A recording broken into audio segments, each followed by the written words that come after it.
Some show up at Keeneland just to be beautiful, some for the burgoo. Me, it's because the best handicapping challenge on God's green earth is right here in Kentucky. Star horses come from Florida, California, and New York, Arkansas, and Louisiana, all to what undoubtedly is the greatest horse racing melting pot in America. Into the stretch at Keeneland, and Flight Line just moves right by. Life is good. Win here and you've done something. Love what you do and you'll never work a day in your life. That's Keeneland. Now, let's get handicapping. Welcome in, everyone, to the Keeneland Look Ahead on this Thursday night as we look ahead to the Friday, October 20th program at Keeneland. We're hitting the back half of the season now for the fall meet, and the next to last weekend of racing will be upon us with the 10 race card starting at 1 o'clock Eastern. Excited to see the third and fourth place finishers from last year's Breeders' Cup Juvenile fillies, that being Raging Sea and Sabra Tough, fillies who also ran in the Alcibiades Stakes at Keeneland last fall, back in action in a really nice looking allowance race later on the program. No stakes for you on the Friday card, but plenty of great handicapping action. So we will take you through the entire 10 race program, give you a look at the Keeneland Handicapper Selectors Box, my big picture view of the card as well. In our review segment tonight, I want to take a little bit of time to talk about the morning at Keeneland, not the racing afternoon, but the morning, because it was a big day for Breeders' Cup potential workers. Now, the Breeders' Cup pre-entries are going to be announced 6 days from now, next Wednesday on the 25th. Of course, full entries for the Breeders' Cup take place on Monday, the 30th of October. And of course, the championship's coming up later that week at Santa Anita on Friday and Saturday, 2 weeks from now. So really getting close to Breeders' Cup time. Todd Pletcher had 10 different Breeders' Cup prospects at least in action at Keeneland on Thursday morning, working, trying to beat the rain. Look, it's supposed to be wet here Friday. We'll see if it continues into the weekend. You've got a handicap for an off track probably Friday. Hopefully we stay on the grass, but again, be flexible. The weather does not look good. That forced a lot of trainers to move their works up to today. That would have been Friday, Saturday, Sunday, because remember, this is a critical week for Breeders' Cup preps and works 2 weeks out, workouts specifically, not prep races, but workouts as preps, because the last workout, especially if you're going to travel, is usually just a little maintenance move, or if you get out to Santa Anita, will be a very light maintenance move the last week before the race. This work now 2 weeks out is critical for these horses. That's what you want to watch. Be sure to watch as many workout videos as you can. And Keeneland does a good job getting these on video locally as well. XBTV out in Southern California. The Breeders' Cup news feed will be all over it when the horses all arrive on the West Coast as well. But as for news this morning out of Keeneland from the workout front, bright future, a Breeders' Cup Classic hopeful for Todd Pletcher was working this morning. 5 furlongs in 1:01 and 2 for that one. And Pletcher also had Charge It, a horse who could maybe go to the Breeders' Cup Dirt Mile. It's kind of on the fence right now. Charge It, a talented horse, just hasn't quite lived up to some of that early 3-year-old billing. He worked 5 furlongs in 1:01 and 1/5 this morning at Keeneland. Now, the Coolmore Turf Mile winner, the fabulous Up to the Mark, who may be in Horse of the Year consideration when you think about the races he's won at Churchill, at Belmont, and at Keeneland so far this year. A win in the Breeders' Cup Turf could make Horse of the Year cases for Up to the Mark. He was back working his first work since the Coolmore Turf Mile a couple weeks ago, 50-2. So 50 and 1/5. For this horse running in company with Annapolis, another top turf miler. So they worked in company today. Really good work for Up to the Mark. You like to see a horse like that back quickly after running in the Coolmore Turf Mile. Right on cue for Pletcher. That looks good in that respect. Candy, the winner of the Alcibiades Stakes, she was back on the work tab this morning. 49 seconds flat for the filly there as she heads towards the Breeders' Cup Juvenile filly. And then Pletcher's other big 2-year-old winner, Locked, who won the Breeders' Futurity. He's headed towards the Breeders' Cup Juvenile. He worked this morning a half mile in 48 and 1. Some others for Pletcher who worked this morning, they were all over the place. Agate Road, a top 2-year-old for the Juvenile Turf, worked in 49 and 3. Fierceness, a horse who could be headed towards the Breeders' Cup Juvenile, as a double-headed sword for him, along with Locked. Fierceness worked in 48 and 2. And some others of some repute worked for Pletcher this morning as well. The non-Pletcher runner who worked at Keeneland this morning that you want to note towards the Breeders' Cup, Ugiri, the filly who won the the Filly and Mare Sprint Prep here, the Thoroughbred Club of America at Keeneland. She was back on the work tab, worked a half mile in 48-3 for Rudy Brisset, and she will be one of the top contenders in the Breeders' Cup Filly and Mare Sprint when she gets to Southern California. So that's a look at the recap of the morning action today at Keeneland. A very busy day. Again, rain expected towards the Friday card. We'll discuss that. We're going to handicap like the turf races stay on the turf. And the reason I do that is because if they come off the turf, we don't know the fields at this point. You don't know what it's going to scratch down to, where the pace comes from, who stays, who goes. So in terms of turf races, we'll handicap them like they stay on the turf. In terms of the dirt, if we find a horse in here that's got a great off-track record, you'll certainly want to move them up in that respect. And speed generally plays pretty well when we have an off track anywhere in America, because horses just don't like that sloppy kickback. So you want to move up speed. You want to move up horses who have run well on off tracks in the past. Those are the two main things. Pedigree wise, there's a lot of horses where the pedigree can be said to enjoy the off going. So that's not as much of a factor in the handicapping as it once was back in the day. There's enough data out there now to know there are a lot of crosses and lines in the breeding game that do just fine on the off track. Here's how a 10 race card lines up at Keeneland in terms of where the wagers begin and end. Pick 5 is going to start in race number 1. We'll also have a late pick 5 that opens in the 6th. The early pick 5 is races 2 through 5. As always, late pick 4 is going to be the final 4 on the card, that being races 7 through 10. Pick 6 on the Friday program begins in race number 5, last 6 on the card. Keeneland Turf pick 3 is races 5, 7, and 9. Again, we will see if those races stay on the turf. No feature races in terms of stakes, but 8th and 9th are really nice races that could be arguably stakes in a lot of different cases. My key plays on the day come in races 2, 5, and 9, and we'll talk about those as we get to each race individually. Now, here's the Keeneland Handicapper Selectors box at Keeneland.com. Kate and Bradar's picks were not posted at the time of putting our graphics together, so if you want Caton's picks, be sure to check back out at at Keeneland.com. And also, Caton will be on the Today at Keeneland show, 11:30 a.m. Eastern on Friday, previewing the card with Scott Hazelton, so you can get her picks there as well. So we'll get Caton back in on the selectors box here on the program for the weekend. But we've got 4 handicappers for you as we can compare and contrast picks. Scott Hazelton, Tom Leach, Kim Nelson, and myself. Let's go right to race number 1 here and start the early pick 5 in a claiming race, $16,000 level claimers in here. Kim and I are both on Vitami, the 3-horse in here, our top choice. Also the second pick by Scott and Tom. They've got the 6 and the 7. So 3, 6, and 7 are the main numbers everybody's looking at this race. Vitami is a horse for trainer Robertino Diodoro, who's taken a big drop in class. This horse was claimed for $20,000 2 starts back, then took the class rise, now takes the drop all the way down to 16. Claim, rise, drop. This looks like go time for Vitami. Diodoro goes ahead and gets Tyler Gaffalione to ride.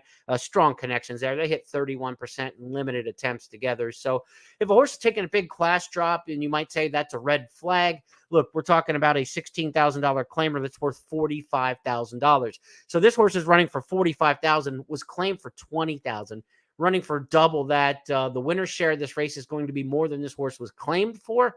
So this is not a red flag situation. And the other thing you want to watch when a horse takes a big class drop is who's riding. A top rider is not going to get on a horse who's not in a spot where they're healthy or where it's a good spot for them. The agent's going to get off in that kind of case. So the fact that Gaffalione's riding for Diodoro here, this looks like a pop the win situation. Also, another thing to look at on a big class drop, the owner. The owner of this horse is also the trainer. When it's an owner-trainer situation, they're getting everything here, right? So Diodoro spent the $20,000, claimed the horse for himself. Class rise now drops. They find a level they can win at, and he gets all the money here. He doesn't have to split it up with anybody else. So it looks like go time to me for the 3 Vitami. I think that's clearly the horse to beat in race number 1. Let's go to the second on the card. It's going to kick off the early pick 4, and it's also going to be the first of my key plays on the program. I've got a horse in here who I think's got the resume and the pedigree to run well at this, at this racing venue here at Keeneland, and also here at this particular class level, which is a $20,000 non-winners at 2 lifetime. That play for me is going to be number 6, Ball Gown. Ball Gown in here, 5-2 in the morning line. It's got the best maiden win. That's what I like about the resume. Non-winners the 2 lifetime. This horse won at Ellis Park to break the maiden. Kim's also got the 6 Ball Gown as well. That Ellis race was a maiden special. Most of these horses have won for lower maiden claiming tags. I think Ball Gown's got a little bit of a class edge going back a ways. The other thing I like about this horse, the pedigree to play here by Twirling Candy. Should like the course here at Keeneland on the main track. Good sire for that. Liturgia, the 5's another one who's got a good maiden win on the resume. Open maiden special weight victory at Indiana Grand, Horseshoe Indianapolis now, and also by Cairo Prince, a sire who does really well with his horses here at Keeneland. So first time here at Keeneland for Cairo Prince offspring Liturgia. First time here for Twirling Candy offspring Ball Gown. I like the pedigrees. I like the fact that these 2 come out of maiden specials. So my key play here is not just the 5-2 shot in the 6, but also the 8-1 shot in Liturgia. So 6 and 5, I'm all over this pair of runners in this particular spot. I want to use them both in multi-race wagers. I want to get a win bet on either that offers the best value.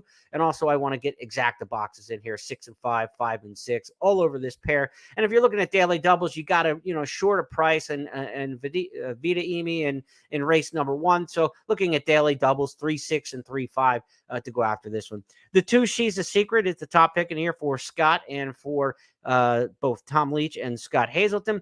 I thought this is a filly who needs the lead. Her best races are when she absolutely clearly makes the front. I'm not so sure she's destined to make the front in this race. I think there's a little bit of other speed in here. The 7, Mended We Stand. Mahomebred, the 3, coming off a victory in wire-to-wire style last time. So I think there's enough pace in here to compete with the 2 She's a Secret, and that's why I don't have that one in my top 3. I'm going to try to beat them. I like the horses coming out of those maiden specials. Give me the 6 and the 5 as one of my key plays of the day in race number 2.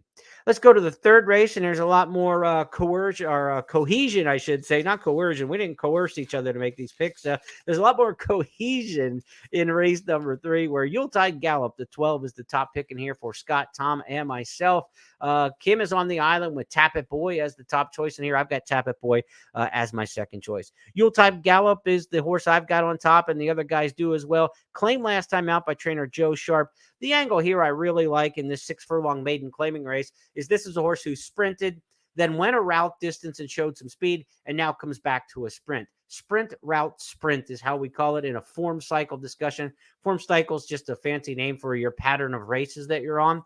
So sprint, route, sprint. You would think this horse got a little more endurance last time by going a longer distance. Now cuts back and should show more stamina. So if Yuletide Gallop shows more stamina at this class level when turning back now to 6 furlongs, should be tough. The outside post helps in a sprint race. No problem here taking Yuletide Gallop as my top choice under Luis Saez, aggressive rider. If this horse gets up near the front of the pace, could be very, very tough because, again, that distance stamina should come out late in the race. So if Yuletide Gallop gets out of there good, should be strong through the end. Long shot in here, Notorious 602, one to keep an eye on. This horse showed a little bit of speed and faded last time. Chris Hartman's had a really good meet. His horses are running well, especially for claiming tags. So Hartman's got the 2 in here, Notorious 602 at 15-1 in the morning line. Speed to the inside. Speed's always good in maiden claiming races, especially going 6 furlongs. So I wouldn't be surprised if the 2 runs a good one in here. Tap It Boy the same way. Plenty of speed in this one for a Mike Tomlinson trainee. So 6 and 2 should be speed in here. Yuletide Gallop should be right up there. And if you need to last and need that stamina, that mile and a 16th race last time could be the deciding factor. So that's why I've got him in the order that I do. I think we're going to see some speed from the 8 and the 2. I think the 12 is going to be right up in the mix. And I think that route stamina from last time will be enough to get the 12 horse over the top. Let's go to the 4th race next up on the program. This is a starter allowance. Quite a few starter allowance races over the last few days at Keeneland, and most of them have been very competitive from a gambling standpoint. This one, no different. You got horses in pretty good form in this race. A couple last-out performances of note. Husker Butch coming off a win last time out. And I thought the second-place finish by Camp Daddy was decent last time as well. Off the claim now, moving from Chris Hartman to an Armando Hernandez barn that hits 29% on the year, but 33% off the claim, 9 for 27.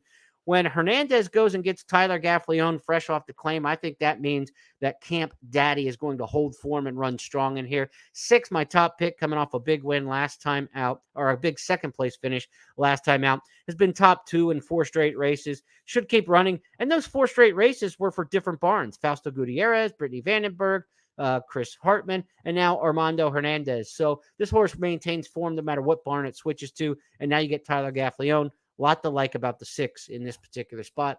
That'll be my top pick. But it's not a lock, according to the other handicappers. Good as I once was, the 2 top choice in here. And I said usable, but an underlay at 2-1 in the morning line. I'd want a little bit more price on this particular runner. Big buyer figure last time of 83. Probably a reason why Nick Tamero went with the low morning line on this one at 2-1. Understandable because the buyers take a lot of action.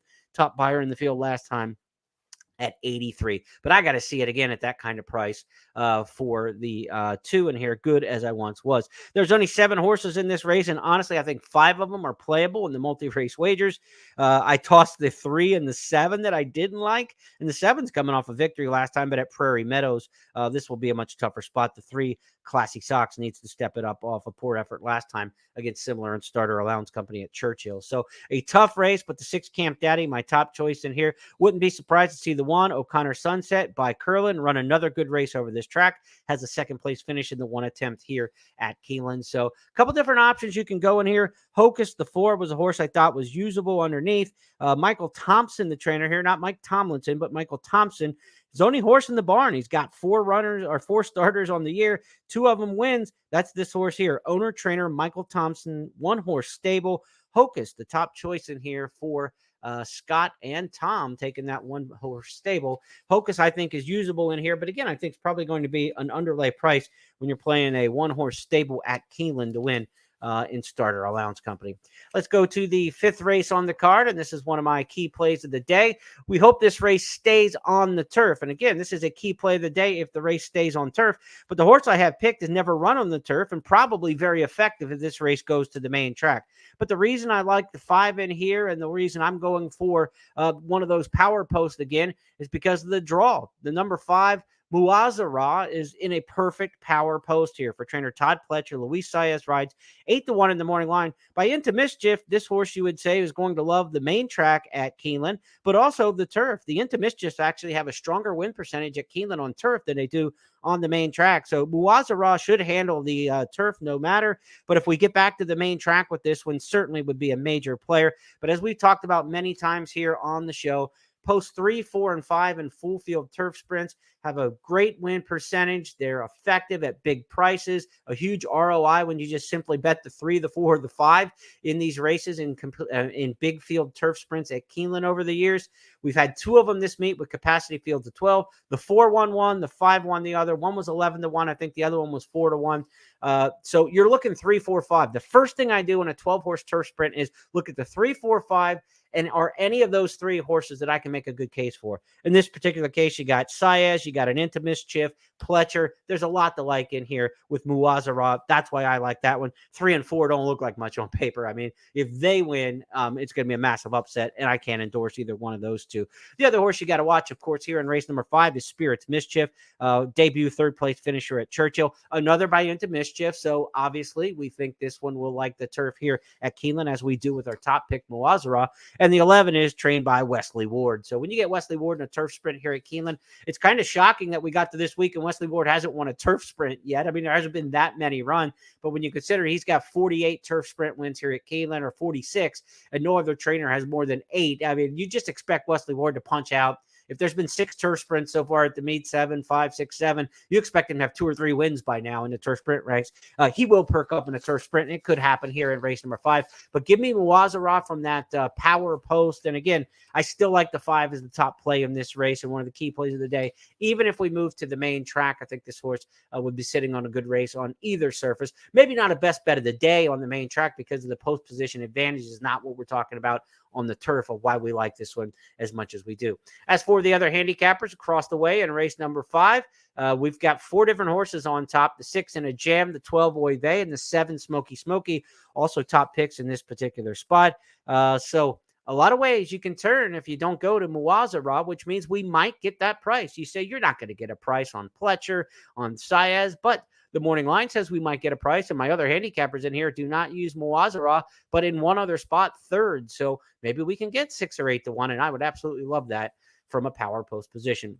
To the 6th race we go next, and back to the big picture because we want to let you know this is where the pick 5 starts. The late pick 5 on race number 6. Of course, one of the 10 race cards, the pick 5s are separated. No overlap, no swing races, as we say. So let's go to the back half of the card now. 1 mile and an eighth starter allowance. Again, we said there's a lot of starter allowance races here over the past couple days. 2 of them on the card on Friday, but it's rare that we get to see one at 1 mile and an eighth distance here. We've talked a lot about Brad Cox having a lot of success with his horses at 1 mile and a 16th at Keeneland, and we get a lot more mile and a 16th races. Cox wins 31% or so at 1 mile and a 16th. Extremely effective. Well, I did the stats for 1 mile and an eighth races just to be curious, and Cox wins 32% at 1 mile and an eighth races as well. Not nearly as many starters, 22. I think he's 7 for 22. Go to 1 mile and an eighth at Keeneland. He's got Nordic Light from the rail. We talked about how his horses really kind of bounce out of there from the rail, re-break at the top of the stretch in the 1 mile and a 16th. I would not be surprised if Nordic Light is effective in this 6th race. I've got usable 4th choice labeled under this one. I got a couple others that I like better that I think could be fair prices. So I didn't use the Cox horse in my top 3, but the one Nordic Light in race number 6, definitely one I think you want to include and go 4 deep here in a pick 4 kind of wager. Bear Oak is the top choice in here, 2-1 in the morning line. Norm Cassie trains this one, making a turf to dirt move. Comes out of the Japan Turf Cup at Laurel last time, a classy race behind Yamato. 2 starts back, 1 at Saratoga on the turf. 3 starts back, 1 a starter allowance at Saratoga. So this horse fits nicely on main, on turf, on dirt. Bear Oak, very versatile, going to be effective in this race, but it'll be doing so from a bit off the pace, I'm sure.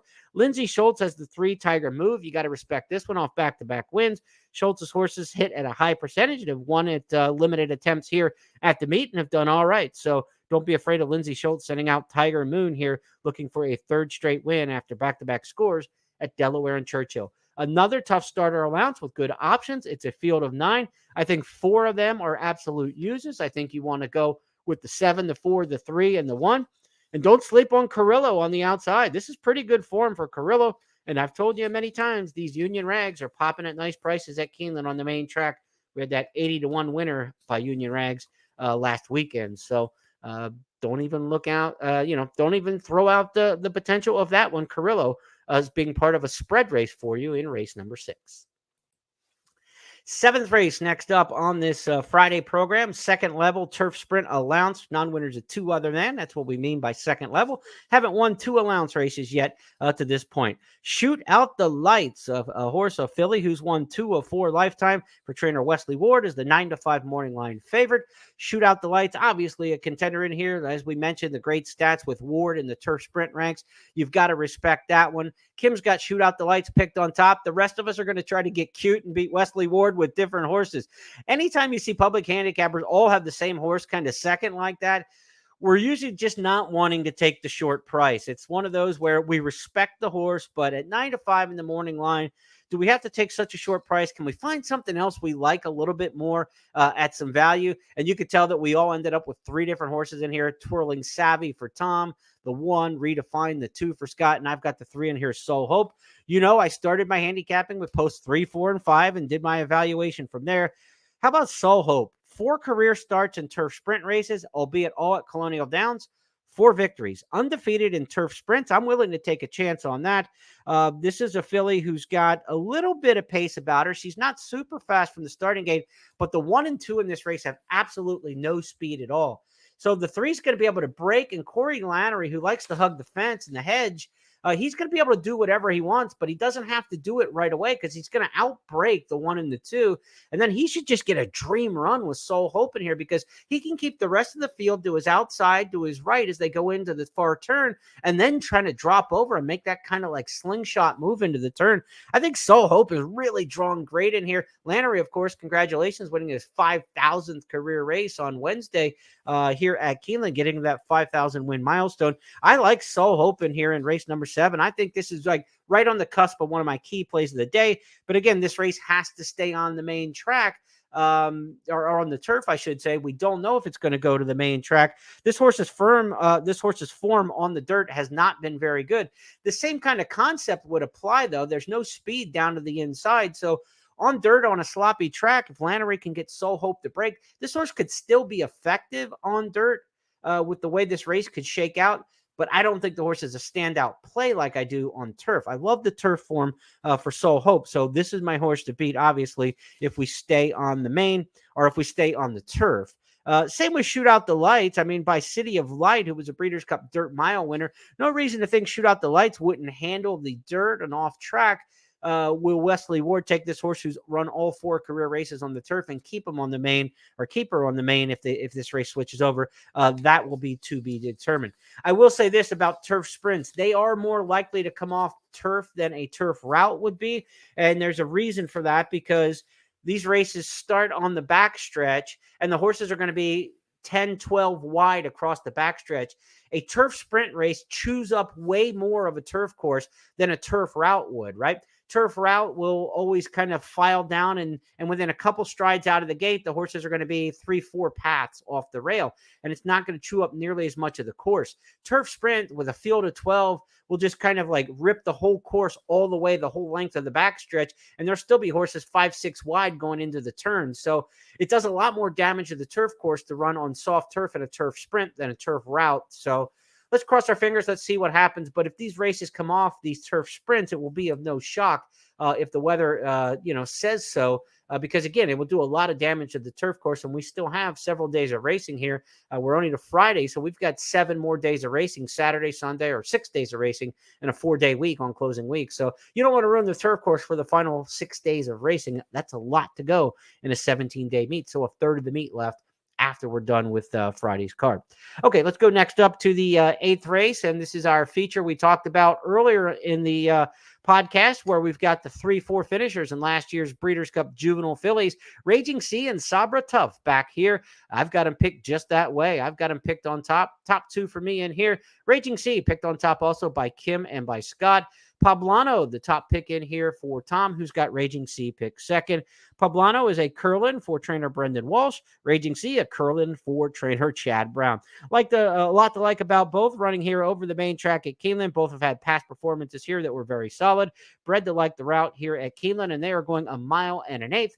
At 1 mile and an eighth on the main track, you certainly like to see that Curlin in the pedigree. The longer they go, the stronger the class. A lot to like there. Raging Sea, Poblano, very tough in this particular spot. Forever After All, the 2 is one I think it could be a little interesting, because I think there's a lot of horses in this race. The quality of this race comes from pretty far off the pace. There's not a lot of speed in here, and drawn best to the inside with a little bit of pace about them is the 2, Forever After All. 8 to 1 in the morning line. Again, Lannery rides. He loves to hug the rail. I could see this horse, a wire-to-wire winner, 2 starts back, going 1 mile and an eighth at Ellis Park, trying to employ the same kind of trip here. I think the 2, Forever After All, who I put third in my top 3, is a very interesting horse in here that you might want to work into some exactas, because I think the logical horses, Raging Sea, Sabra Tough, Poblano, they're going to get covered. If they run 1-2, it's not going to pay a whole lot in this particular race in exactas or in tries. So I think you try to get Forever After All in their second. 8-2, 10-2, and 3-2 exactas. Maybe take those horses. Raging Sea, the one I prefer best of these, obviously. So you would want a larger exacta on the 8-2, and then smaller exactas 10-2 and 3-2. That'd be the way I approach this 8th race from a gambling standpoint. On to the 9th race. It's the final leg of the Keeneland Turf Pick 3. And it's a race where I think we can solidly back the favorite in here. I think there's a hot pace in here setting up for a horse from off the pace. And when the best horse gets the best race shape, they rarely give back that kind of pace advantage. And Easter is that horse. 5-2 in the morning line for trainer Graham Motion. Nobody's won more turf allowance races at Keeneland and fall meets than trainer Graham Motion. He's looking for his first of this particular season. He's got 1 win on the meet, but in turf allowance company, Easter fits really nice in here off a second place finish at Saratoga last time. If the course is soft and giving, this horse has the European pedigree, the form running over in France prior to coming here. I love the horses with the parentheses in their name that they're French bred and French raced and experienced, or Irish or British. They just run on soft going over there, where we cancel everything on soft going. So if they actually get a race and they stay on the course where it's on soft going in the U.S., I always give the advantage to horses with foreign pedigrees and foreign racing experience. But this race has a lot of early speed in it, and that's why I'm all over Easter in here. I think it's a play of the day. Again, we need this race to stay on the turf for that to be a key play. On the dirt, you're not going to see Easter run, and this race will become a just complete recalibration for me, trying to figure out what we want to do with it. Strong Quality, though, is a horse who's going to take a lot of money. And so while I say in my key plays this is a solidified favorite, this horse may not end up as the favorite. So 5-2 in the morning line. Hey, if you want to drift up 3-1, 7-2, I'll gladly take it. And the reason why this horse might drive up in price a little bit Easter is because of Strong Quality. 3 handicappers have Strong Quality picked on top: Scott, Tom, and Kim. And I have respect for this horse, Strong Quality. But what I know about this horse is he's a flat-out speedball. Has gone to the lead in 4 straight races, pretty much made the lead in about 8 of the last 10. There's no give in the game for this one, and there is other speed in this race. I think there's a wicked pace. The one Tatanka is very fast for the rail for trainer Mike Maker. We talked about Motion having the most wins in Keeneland Turf Allowance races in the fall meets. Maker's got the second most. Main Event's got a ton of speed in post 4. So you got speed in post 1 and 4. The 5 Minnesota Reddy's got speed, got the lead last time out in the Kentucky Downs Turf preview. And then Strong Quality wants to go to the front as well. The outside runner, Gunton Rowe, is going to have to gun out of there to have any effect at all. That horse has made the lead in 4 of 5 starts. So there is an absolutely wicked pace it sets up. I really hope this race stays on the turf. Of the 3 turf races on the card, this is the one most likely to stay on the grass because we're looking at a turf mile here. Again, the horses aren't going to use and tear up nearly as much of the track in a turf mile as they would in a turf sprint. So let's cross our fingers. If we get 3 races on the turf, we're very fortunate on Friday. If we get one of them, it's more likely to be the 9th than those 2 turf races in the sprint ranks in races 5 and 7. 10th and final on this Friday program. Let's wrap it up and try to head out with a winner here with Captivated Drama. 3 of our 4 handicappers have Captivated Drama on top. Dual Monarchy, the horse I've got third, the top choice in here for Kim. Libertango is one you want to watch in here too. I like this horse's maiden win at Turfway and Open Maiden Special Weight Company. I picked Libertango first or second in a race earlier in the meet. Scratch from that one. We'll see if Wayne Catalano's got this one ready to go. Rodriguez rides. I'm not wild about riding the apprentice back from Horseshoe Indianapolis, and the weight allowance here carrying the full 118. Rodriguez no longer getting the apprentice allowance that he did when riding at Horseshoe Indianapolis back in August. Captivated Drama is the pick in here, though. Robertina Diodoro, we've got him in the first. We got Diodoro on the last. Maybe he bookends the card. A ton of speed on the outside. Looking for Captivated Drama on the class drop. Again, claim for $30,000. Now you're running for 2, and you say, why do you claim and drop? Because this $20,000 race has a $43,000 purse. So a very good person here. If they can get win and get claimed for $20,000, they're going to turn around a quick profit on a horse that was just claimed on September 14th. I mean, you're going to make 10, 15 grand real quick, like if this horse wins and gets claimed out of here, Captivated Drama. So that's my top pick in the finale. Dual Monarchy, won by Cairo Prince. You always have to respect the Cairo Princes on the main track here at Keeneland. But this horse did have a race over the track at Keeneland and just got bombed, but was 53-1 or 52-1, almost 53-1 in a maiden special. This is a whole different kind of class level. Maybe Dual Monarchy was just outclassed in the one shot here at Keeneland. Could wake up here at a little bit, easier company for sure. And again, the Cairo Prince with Tyler Gaffleo and something to like there with the 4 Dual Monarchy, who is Kim's top pick in the finale. That's going to wrap up this edition of the Keeneland Look Ahead for the Friday, October 20th card. Enjoy the return of those 2 Breeders' Cup Juvenile Fillies Superfecta finishers in the 8th and co-featured race. I'll be back on Friday night to take a look at Saturday's big card, which features the Lexus Raven Run, one of the big graded stakes races still left in this prestigious Keeneland Fall Meet. Have a great night, everybody, and good luck on Friday.